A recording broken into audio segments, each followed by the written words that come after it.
O tema da nossa mensagem de hoje, você pode anotar para a tua célula na semana: o que você precisa para ser feliz. Muitos de nós colocamos várias metas, Elton, do que a gente precisa para ser feliz. Eu, que sou um sonhador, preciso de um monte de coisa para ser feliz na minha mente. Ah não, se eu não tiver esse carro eu não sou feliz. Se eu não conseguir aquela coisa eu não sou feliz. Se eu não fizer aquela viagem que meus amigos podiam fazendo eu não sou feliz. E nós seres humanos colocamos várias metas no decorrer da nossa vida e vários paradigmas a gente cria pensando: o que eu preciso para ser feliz? E a palavra do Senhor fala que a gente tem que buscar primeiro o reino de Deus, a sua justiça, as suas coisas, e as demais ele vai fazer. Só que a gente, desde pequeno, a gente é instruído a sonhar. E não é errado, isso é certo. Só que os sonhos de Deus, eles são maiores do que os nossos. Se a gente sonha, eu não sei qual o sonho seu. Ah, eu quero a minha casa assim, assim, assim. Mas o Senhor, ele sonha com uma melhor. Ah, eu quero esse carro dessa forma. Eu tiro por mim, quando a gente queria um carro, eu e a Daiele, o primeiro carro que a gente foi comprar, cara, a gente queria um HB20. Mas o carro pra gente não era o HB20, Luiz. Estava aprovado o HB20. Pode vir, seu Eduardo. Você só vai dar a sua entrada e já vai sair com o carro. Eu e a Daiele chegamos na loja. E o cara falou assim: não sei o que aconteceu. Desaprovou. E a gente só tinha ido para pagar, mas porque os sonhos de Deus são maiores do que os nossos. E o Senhor abriu uma porta maior, a gente conseguiu comprar o carro que a gente precisava, muito superior. Então a gente sonha, mas o Senhor, ele tem sonhos maiores, porque ele vê além. A nossa visão, ela é limitada. A gente consegue ver até uma certa distância. Quem não tem problema de vista? A Daiele, que tem problema de vista, ela chega ali no carro do outro lado, ela nem vê quem entra. Eu não, eu vejo a camisa, vejo até a cor dos olhos. Mas porque a minha vista é boa. Só que a minha vista tem uma limitação. Chegou ali na ladeira, não consigo mais ver nada. Mas a do Senhor não, ela vai muito além. Porque a palavra dele fala que ele conhece todos os nossos dias. Todos. Vamos abrir a nossa Bíblia em Números 33. Números 33. O Celso já colocou aqui na parede também pra gente. Aqui na minha está escrito assim: estas são as etapas que os filhos de Israel caminharam desde que saíram do Egito, organizados de acordo com seus esquadrões, sob a liderança de Moisés e Arão. Moisés registrou toda a jornada a partir dos lugares onde partiram, segundo as orientações expressas de Yahvé, o Senhor. Estas, portanto, são suas etapas, conforme os pontos de partida. Os israelitas partiram de Ramsés. Os egípcios sepultaram aqueles, dentre eles foram feridos por Yahvé, todos os primogênitos. Yahvé fez justiça contra seus deuses. Os filhos de Israel partiram de Ramsés e acamparam em Sucote. Em seguida, partiram de Sucote e acamparam em Etã, os limites do deserto. Amém? Aqui em Números faz o registro da saída do povo de Israel do Egito. Teve uma trajetória que foi preciso ser feita para que aquelas pessoas pudessem viver os seus sonhos. Aquelas pessoas trabalhavam todos os dias muitas horas e apanhavam, só tinham direito a uma refeição, quem sabe? Não sei se comiam todos os dias, pastor Raimundo. A Bíblia não fala. Mas escravidão, pelo que a gente conhece daqui do Brasil, é só peia. Comiam o que colocava. Então, eles viviam uma vida oprimida. Eu não sei se aquelas pessoas tinham sonho, se todos sonhavam. Porque quando a gente chega num determinado tempo da nossa vida, a gente está passando tanta luta, tanta prova, tanta dificuldade, que a gente deixa de sonhar. Eu falo porque eu e a Daiele, a gente chegou num determinado ponto da nossa vida que estava tão difícil, que a gente Eu nunca deixei de sonhar muito, né? Mas eu diminuí as expectativas dos meus sonhos. Não, eu acho que eu nem preciso disso tudo, Elton. Só que eu me deleitei no Senhor e entreguei todos os meus dias ao Senhor. E na esperança de fazer aquilo e um dia mudar. E o Senhor foi fiel e justo. Mudou a minha história, tem mudado até hoje, tem muita coisa para fazer. Eu falo para quem é mais próximo, eu digo, eu estou só no 1% ainda, falta 99% para fazer. Eu ainda tenho 99% para desbravar com Deus, para saber onde eu vou chegar. Mas tudo depende de, como a Adele fala para mim, quanto você está perto de Deus. Nas dificuldades a gente esquece que o Senhor nos livra, esquece de onde o Senhor nos tirou. E muitos de nós, quando estamos na bênção, a gente esquece também, porque a gente é muito ingrato. A gente rapidinho esquece de onde a gente veio. A gente esquece de Deus com facilidade. E naquele tempo chegou o tempo daquele povo sair do Egito para adorar o Senhor no deserto. Porque o Senhor tinha bênçãos para entregar para ele. Se a gente for ler o livro de Números, o Senhor prometeu para aquele povo que ia levar ele para uma terra que manava leite e mel. A terra era deles. Foi o próprio Deus que disse: ei, eu tenho uma terra para vocês que mana leite e mel. Só que tudo que o Senhor vai entregar para a gente tem um processo. Não vai ser assim, Eduardo está aqui. Eu quero tanto uma casa. Está aqui, meu filho, esse cheque. Tem 5 milhões, escolhe lá a casa. Não, para acontecer tem todo um processo. A gente vai ter que trabalhar, a gente vai ter que se esforçar, a gente vai ter que guardar, como a pastora Cleidinha falou ontem. A gente vai ter que, não, hoje eu não vou comer aquela pizza. Ela fala muito para mim, ei, quando quiser comer uma pizza, guarda. E a gente faz isso. Não toda vez. Mas a gente tem aprendido a se esforçar um pouco mais. E chega momentos na nossa vida que a gente precisa sair de determinados lugares para que a gente possa viver o processo de Deus. Só que nós temos dificuldades. Eu falo nós porque eu me incluo. Chega momentos que eu tenho que tomar certas atitudes, certas decisões, e eu não consigo. E eu e a Daeli, a gente conversa muito. E a Daeli chega e fala várias vezes para mim. Eu sempre falo dela porque ela é a mais próxima. A gente vive muito junto isso. E ela fala bem assim: Edu, eu não sei o que tu precisa. Tu quer que o próprio Deus desça aqui e diga: meu irmão, sai, vai embora. Não é mais aqui.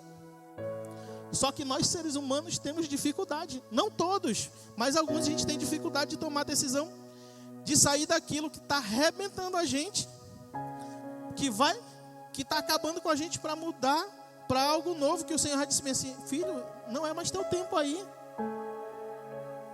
Eu tinha um círculo de amigos da rua de casa que eu amava de paixão. Meus amigos da minha infância, daqui da rua de casa, da casa da minha mãe, que não é mais minha casa. Cara, eu gostava demais. Acabava o culto, pastor Miro, eu tinha meus amigos da igreja, que eram o Maico, o Thiago, o Bruno, o Fabrício. Eu ficava com eles até as 10. Das 10 até 1 da manhã, todos os dias, era com meus amigos lá da rua, Ulisses. Piada, bagunça, dominó, baralho, um monte de palavrão, contar piada. E eles sabiam que eu era da igreja e gostavam de contar um monte de piada de Jesus. Só arrebentando a igreja. E eu estava lá. E conforme eu fui mergulhando, me aprofundando mais na igreja, me entregando mais para o Senhor, aquilo começou a me incomodar, Elton. Os caras contavam piada, eu já não ria. Porque eu já dizia bem assim: isso aqui não é certo não. E chegou uma época que todos os meus amigos lá começaram a beber. Todos. E a gente começou a jogar baralho e dominó. Quem perdia tomava um golinho de cachaça. Graças a Deus nunca perdia. Mas eu falei: rapaz, no dia que eu perder eu vou ter que tomar, porque senão acaba a brincadeira. Aí vão dizer que eu não sei brincar. E o Senhor falava comigo constantemente: sai desse lugar que não te pertence mais. Só que eu amava demais. Eu gostava demais de estar com eles. Puxa, são os amigos da minha infância. Eu cresci com eles aqui nessa rua. A gente jogava bola, não passava nem ônibus aí. Nem tinha quase Grande Vitória, estava começando. E o Senhor falava comigo: sai daí, como que tu tá se jogando lá na igreja? Senhor, eu te amo. Mas eu não tinha coragem e força para dizer bem assim: não, meus amigos, se a gente quiser ser amigo, vocês vão ter que ir por aqui, porque eu estou indo para cá. E chegou o tempo que eu deixei aqueles amigos. E eles falaram bem assim para mim: agora está na igreja, deixou os amigos de lado. E eles falavam para mim bem assim: foi o Bração que falou para te parar de andar com a gente. Ele chamava o pastor de Bração, que tinha o braço grande. Agora tu tá pagando o dízimo pro pastor, né? Sabia que ele comprou um carro novo? Eles falavam coisas que machucavam. Eles diziam: meu irmão, se ele compra, o problema é dele. É o salário do cara, eu falava. E finalmente eu saí daquele lugar, que era o lugar que eu precisava sair. Foi fácil? Não foi fácil, mas aquilo deu uma mudada na minha vida. Eu consegui participar lá do louvor na igreja. Depois eu comecei a ser líder. E aquela amizade que eu pensei que fazia falta, que ia me fazer falta, ela nem fez tão falta assim, porque aí eu me envolvi de verdade com pessoas que tinham o mesmo propósito, o mesmo pensamento. E a gente foi noutra direção. E eu agradeço a Deus todos os dias, porque eu mudei a rota da minha vida ali. Foi difícil, porque quando a gente alimenta mais a carne do que o Espírito, tomar as direções do Espírito fica mais difícil. Quando a gente alimenta mais o Espírito, tomar as direções nem dói tanto, porque a gente diz bem assim: não, é o Senhor que está pedindo. Tem algo melhor. Tem algo melhor. Você pode anotar um ponto que eu coloquei, que diz bem assim: o processo precisa da direção de Deus.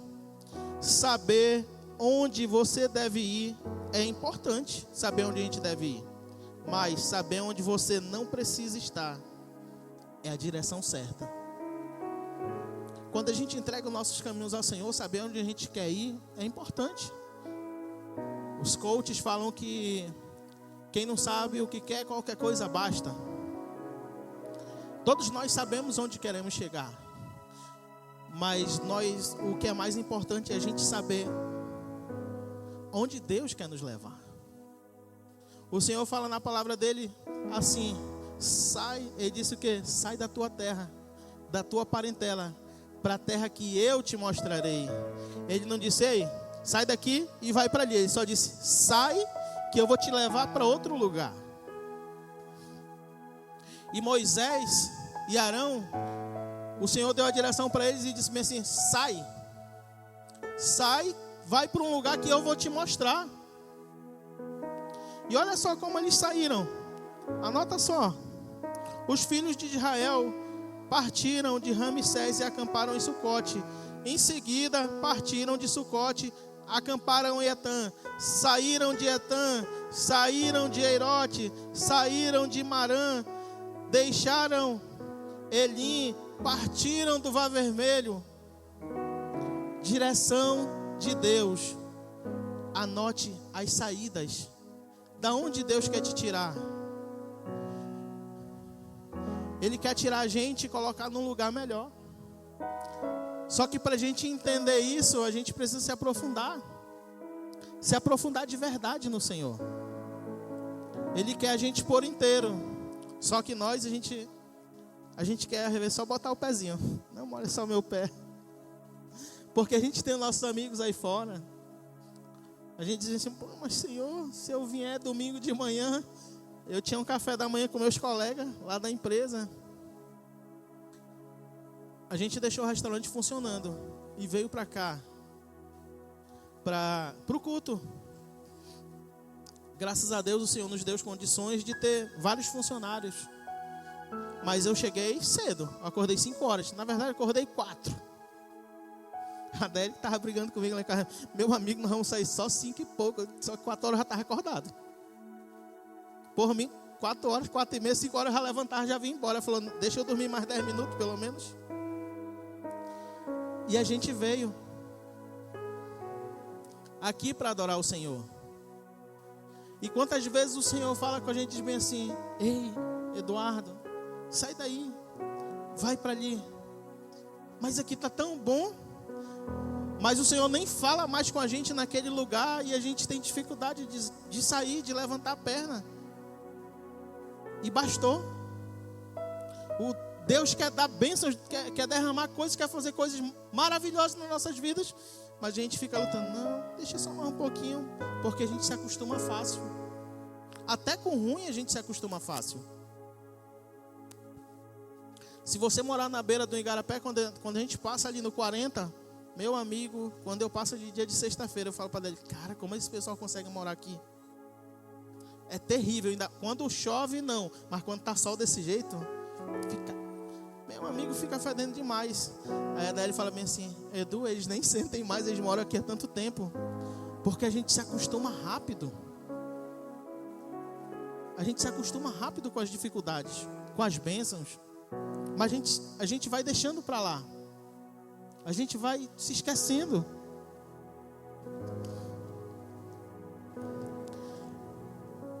Abra sua Bíblia em Lucas 15. Pode botar aí, Celso, para a gente. Lucas 15. 15:8. Fala sobre a mulher da dracma perdida.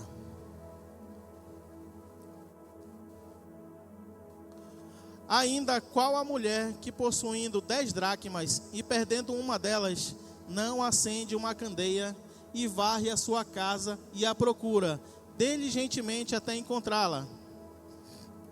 E tendo achado, reúne suas amigas e vizinhas e proclama, alegrei-vos comigo, porque agora achei minha dracma perdida.